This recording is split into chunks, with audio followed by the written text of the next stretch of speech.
मैं Shyamji Shrivastava, advocate, excellent mastermind YouTube channel में आपका स्वागत करता हूं।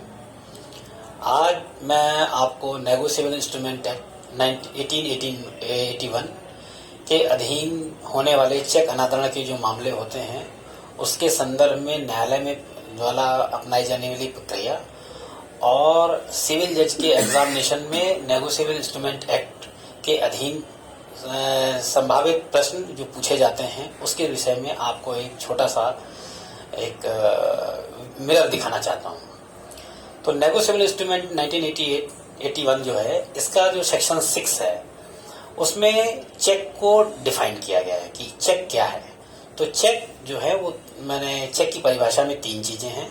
नंबर 1 बिल ऑफ एक्सचेंज, नंबर 2 चेक और नंबर 3 अभी जो अमेंडमेंट हुआ है electronic any document. Electronic document जो अभी वर्तमान में आरटीजीएस और इनकी दुनिया और इस तरीके के जो माध्यम हैं, इसके माध्यम से जो चेक अनादरण की जो मामले होते हैं वो भी आज की तारीख में अब चेक अनादरण की श्रेणी में आ चुके हैं।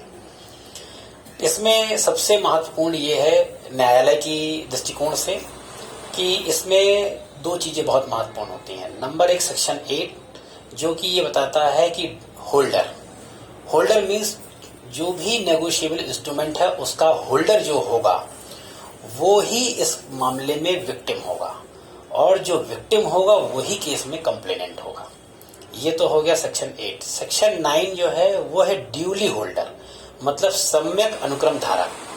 सम्यक अनुक्रम धारक का मतलब ये होता है कि धारक होना भर इम्पोर्टेंट नहीं है, जरूरी है कि वो ड्यूली होल्डर इन कोर्स होना चाहिए। इसका मतलब ये है कि अगर कोई व्यक्ति कोई चेक कोई पड़ा पा जाए तो वो उसका धारक नहीं हो सकता क्योंकि वो उसका ड्यूली होल्डर इन कोर्स नहीं है। इसलिए ऐसे मामलों में चेक अनादरण के मामले लागू नहीं होते हैं। इसके विषय में दूसरा महत्वपूर्ण क्वेश्चन ये है जो पूछा जाता है कि जो चेक अनादरण का मामला है वो किन किन बिंदुओं पर लागू होता है। तो चेक अनादरण का मामला 1988 में संशोधन करने के पश्चात ये जोड़ा गया कि जो चेक अपर्याप्त निधि के कारण जो चेक डिसऑनर होंगे उन्हीं पे ही ये मामला लगाया जाएगा। लेकिन सुप्रीम कोर्ट के अलग अलग जजमेंट्स आए जिसपे जो एक्यूज्ड थे उन्होंने लॉ की टेक्निकलिटीज का फायदा उठाना शुरू किया और stop payment drawer to refer इस तरीके के बहुत सारे टीप के कारण चेक अनादरण होने लगे और लोगों का पेमेंट रुक गया।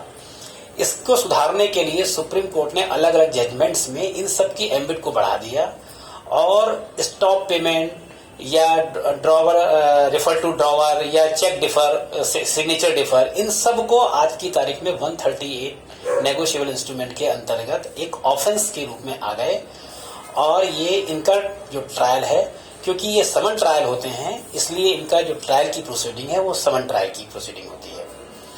अब इसमें जो महत्वपूर्ण चीज होता है कि जो इसका सबसे आवश्यक पार्ट होता है कि कोई भी नेगोशिएबल इंस्ट्रूमेंट का केस वो तभी फाइल हो सकता है जबकि जो चेक डिसऑनर है उसका जो डिमांड नोटिस है वो सर्व हो गया हो और डिमांड नोटिस में वो जो चेक अमाउंट है उसका डिमांड कर दिया गया हो और डिमांड करने के जिस दिन उसको हो गई उससे 15 दिन बीत गए हों। इस 15 दिन के भीतर यदि वो चेक में वर्णित राशि का भुगतान जो कंप्लेनेंट है उसको कर देता है तो केस का कॉज ऑफ एक्शन अराइज नहीं होता है। लेकिन जैसे ही चेक 15 दिन बीत जाते हैं, 16वां दिन जो स्टार्ट होता है वो केस लगाने का कॉज ऑफ एक्शन का अराइज हो जाता है। 16वें दिन से लेके वो 16वां दिन जो होगा वो पहला दिन होगा और 30 दिन के भीतर कंप्लेनेंट जो है कभी भी केस को फाइल कर सकता है। इस दौरान जब केस फाइल होता है तो इसमें 3 महत्वपूर्ण चीजें होती हैं। नंबर 1 कि जो चेक अनादरण है उसमें सबसे जो महत्वपूर्ण है कि चेक जब अनादरण किया जाएगा तो चेक में जो वर्तमान में बहुत सारे लोगों का ये ऐसा मत आया कि हमारे द्वारा चेक में हैंडराइटिंग नहीं है, चेक हमने इसको नहीं दिया था, ब्लैंक चेक दिया हुआ था। इस प्रकार के बहुत सारे डिफेंसेस लोग लेते हैं, जबकि इनका वर्तमान के परिप्रेक्ष्य में कोई भी इनकी प्रासंगिकता नहीं रह गई है। सुप्रीम कोर्ट का ऐसा वर्डिक्ट है कि कोई भी चेक जो एक्यूज्ड का है, अगर उसके खाते का चेक किसी थर्ड पर्सन के पास है तो उसको लगभग वो पॉसिबिलिटी और वो कंडीशंस उसको बताना पड़ेगी कि मेरा चेक इसके पास कैसे पहुंच गया। अगर वो इस चीज को इस्टेब्लिश नहीं कर पाता है एक्यूज, तो इसका कन्विक्शन हो जाता है। अच्छा, इसमें सबसे महत्वपूर्ण और चीज है कि क्रिमिनल ज्यूरिस्प्रूडेंस का ये एक्सेप्शन भी है। क्रिमिनल ज्यूरिस्प्रूडेंस का लॉ ये है कि कोई भी केस प्रोसिक्यूशन को beyond the reasonable doubt prove करना होता है, लेकिन ये जो ऑफेंस है 138 नेगोशिएबल इंस्ट्रूमेंट का ऑफेंस, ये क्रिमिनल ज्यूरिस्प्रूडेंस का जो लॉ था उसका एक्सेप्शन है। इसमें जो इनोसेंस है वो एक्यूज्ड को इस्टेब्लिश करना पड़ती है, क्योंकि ये इसमें ये लिखा हुआ है 138 का जो 139 जो सेक्शन है कि ये उपधारणा की जाएगी कि जो पर्टिकुलर वो चेक है किसी ऋण के लिए या अन्य दायित्व के अधीन दिया गया था, ऐसी उपधारणा न्यायालय करेगा। जब कोर्ट में जब ये सब्सटेंशियल लॉ में प्रिस्क्राइब कर दिया गया कि कोर्ट प्रिज्यूम करेगा, तो कोर्ट शेल प्रिज्यूम जब करेगा तो कोर्ट ये पहले दिन से ही मान लेता है कि ये किसी ऋण के लिए ये चेक दिया गया था। ऐसे में जो इनोसेंस है उसको इस्टेब्लिश करने का पार्ट एक्यूज्ड पर आ जाता है, जो कि क्रिमिनल ज्यूरिस्प्रूडेंस का एक्सेप्शन के रूप में हम इसको देखते हैं। इसी के नेक्स्ट अकॉर्डिंग एक लॉ और आया कि 138 का जो ऑफेंस है वो सामान्य रूप से 3 चीजों पे आधारित चलता है। इसके लिए जो डिफेंस के लॉ है वो अलग है। वो डिफेंस के लॉ में 2 चीजें हैं कि अगर कोई भी ऐसा बिल ऑफ एक्सचेंज जो अपूर्ण है, सेक्शन 20 इसके लिए लिया गया है कि अगर कोई ऐसा बिल ऑफ एक्सचेंज है जो अधूरा स्टाम्पित है, जिसका मतलब कि आधा उसने दस्तखत करके और आधा उसने उसको दे दिया गया है, तो यदि कोई ऐसी नेगोशिएबल इंस्ट्रूमेंट में ऐसा कोई सब्सटेंशियल अल्टरेशन है जो उसकी प्रकृति को बदल देता है, ऐसी स्थिति में 138 का ऑफेंस नहीं माना जाता।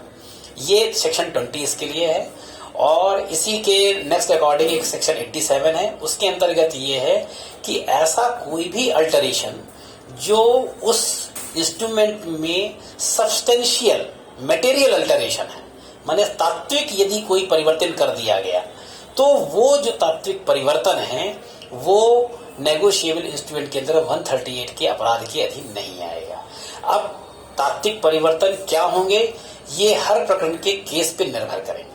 वर्तमान में जो तात्विक परिवर्तन की परिस्थितियां हैं, जैसे कोई चेक ऐसा है जिसमें ब्लैंक चेक दे दिया गया, जिसको हमारे यहाँ इंटरपोल्यूशन बोलते हैं। इंटरपोल्यूशन का मीन्स कि मान लीजिए हमने कोई चेक दिया 1/1/2011 का और सामने वाले ने उसको लिख लिया 1/11/2011 का, क्योंकि उसमें बीच एक वर्ड उसने एक और इंटरपोल्यूटेड कर दिया, जोड़ दिया, जिससे कि जो जनवरी में जो 1 जनवरी को जो ड्यू होना था वो 1 नवंबर 2011 को ड्यू हो गया, जो उसकी चेक की जो सब्सटेंशियल वैलिडिटी है उसको अल्टर कर देता है।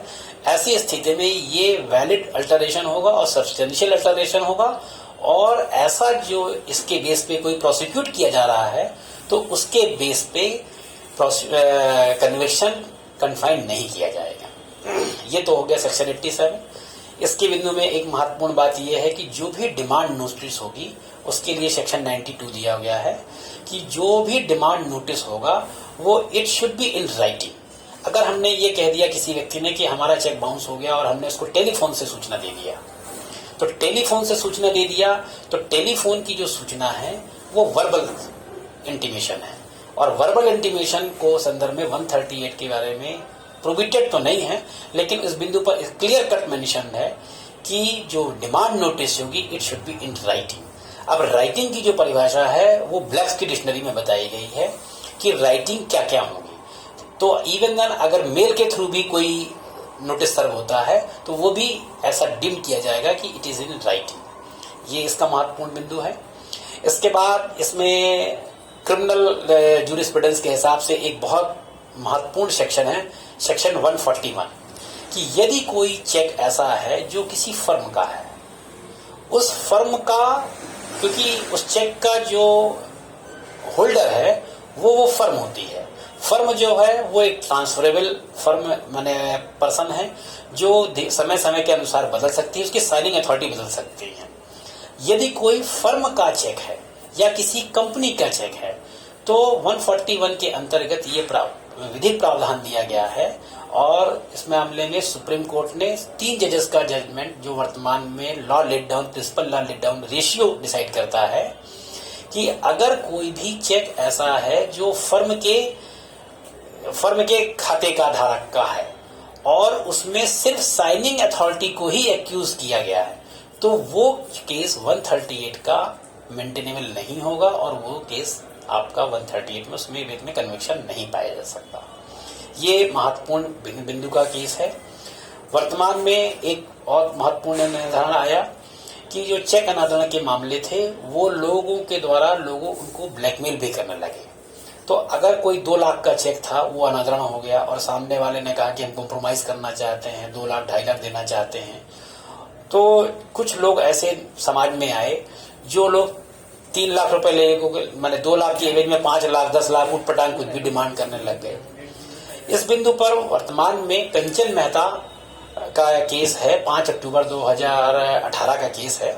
इस बिंदु पर महत्वपूर्ण बिंदु है कि अगर कोई भी ऑनेस्ट जो ड्रॉवर है जिसका कि चेक अनादरण हो गया है और वो केस की एविडेंस की स्टेज के पहले यदि वो उस संबंधित जो चेक में जो अमाउंट है उतना अमाउंट और कॉस्ट और कोई कोर्ट अगर कोई फीस निर्धारित करे तो उसको वो बिना बेल कराए सीधे केस को खत्म कर सकता है। क्योंकि पूर्व में लोगों के द्वारा कॉलिशन किया जाने लगा, उत्पीड़न किया जाने लगा लोगों का कि चेक अनादरण का 1 लाख का मामला लगा दिया, सामने वाला 2 लाख भी देने को तैयार है, लेकिन उन्होंने कहा कि हम मामले में समझौता नहीं करेंगे, लिहाजा कोर्ट को केस मेरिट पे डिसाइड करना पड़ने लग गया। और मेरिट पे जब डिसाइड केस होने लगा तो उसमें जो कन्विक्शन के बेस में लोगों को उत्पीड़ित करने लग गए।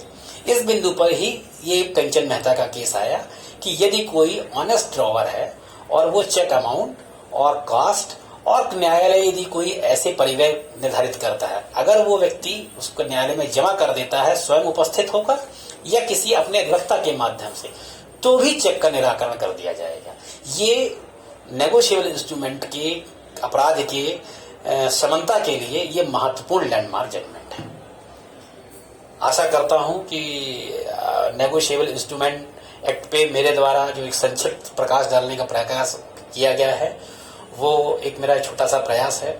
मैं एक्सीलेंस मास्टरमाइंड यूट्यूब चैनल का दिल से धन्यवाद करता हूं जिन्होंने मुझे ये अपॉर्चुनिटी दी कि आप लोगों के समक्ष में अपनी बात को रख सकूं। यदि कोई चीज़ क्लियर ना कर पाया हूं तो आप लोग अपना कमेंट बॉक्स में क्वेश्चन कर सकते हैं, यथासंभव इसका मेरे द्वारा निराकरण करने का प्रयास किया जाएगा। नमस्कार।